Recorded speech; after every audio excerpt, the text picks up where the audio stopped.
This creek meant a lot to me when I was a kid. Me and my friends would play down here. My mom would tell us not to go down by the river. Dangerous place. I remember this creek right here goes into the Mississippi.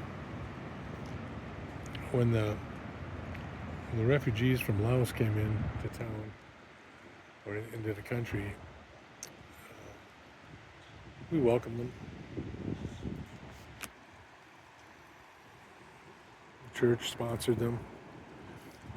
And I remember right here at this spot, all these pieces of granite weren't here. None of this was here. This was just tall grass. Tall grass with path. You'd see a path that would go down to the water's edge here. A little clearing on top of this creek would come in, and they'd be fishing for walleyes. So they thought they were walleyes, or maybe they were just kidding. But they'd catch a big carp. And they'd always say, "Bee, walleye, walleye." We thought that was pretty funny. We were just fishing for crappies. But we got to be friends with them. And they have a big fire going right here. With, they'd make some kind of a homemade spit. And they'd gut the carp. Leave the guts lay right here by the side here. Because I believe it's against the law to throw a carp back into the water alive. But they would gut it and cut big slits into the side of the scales and cake it with salt. And then they'd put it on the spit and they'd rotate it side to side till it was done. And we even tried it. It tasted pretty good. But that was my introduction to refugees or immigrants. Nothing like today. Everybody welcomed them.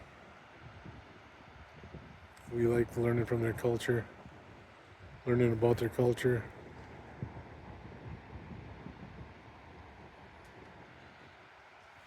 In fact, they lived a block and a half from my house. More on that story later.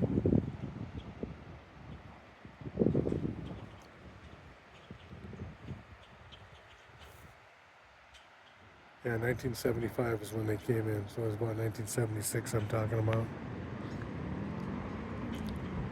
Summer, spring of 1976.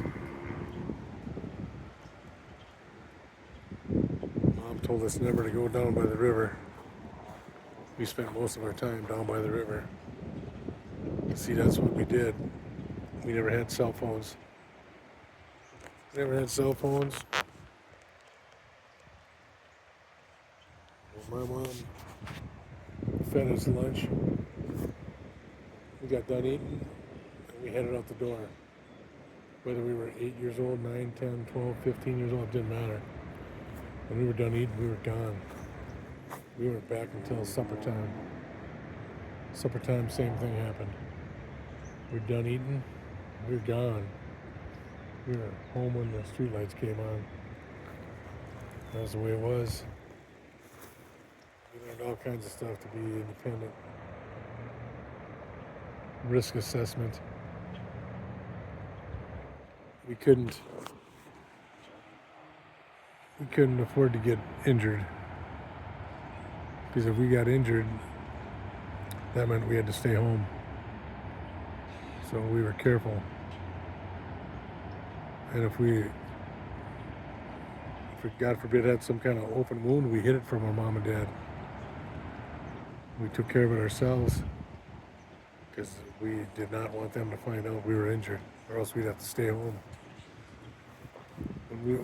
If we stayed home, that meant one of two things.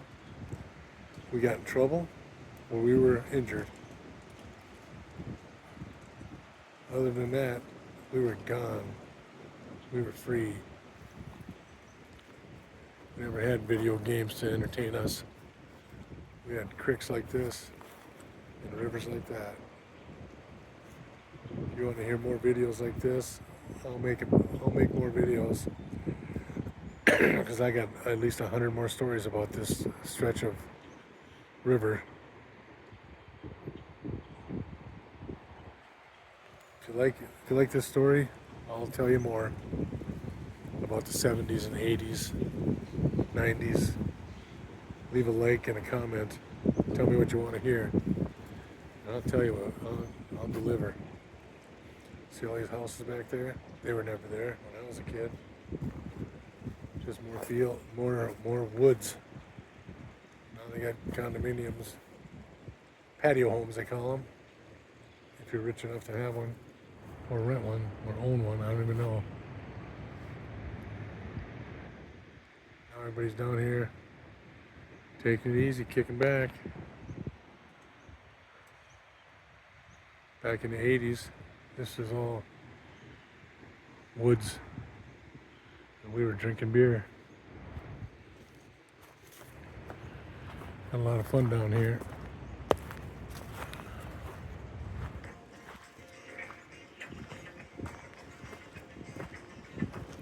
Got this nice trail to walk on now, but I wish it was the other way.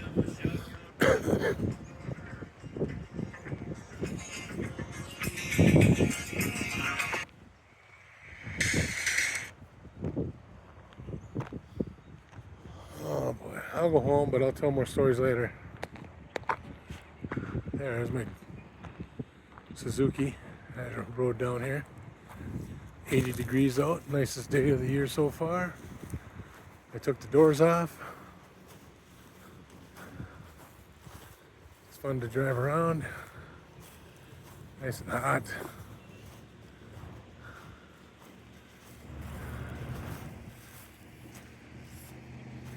Subscribe, leave a like, thank you.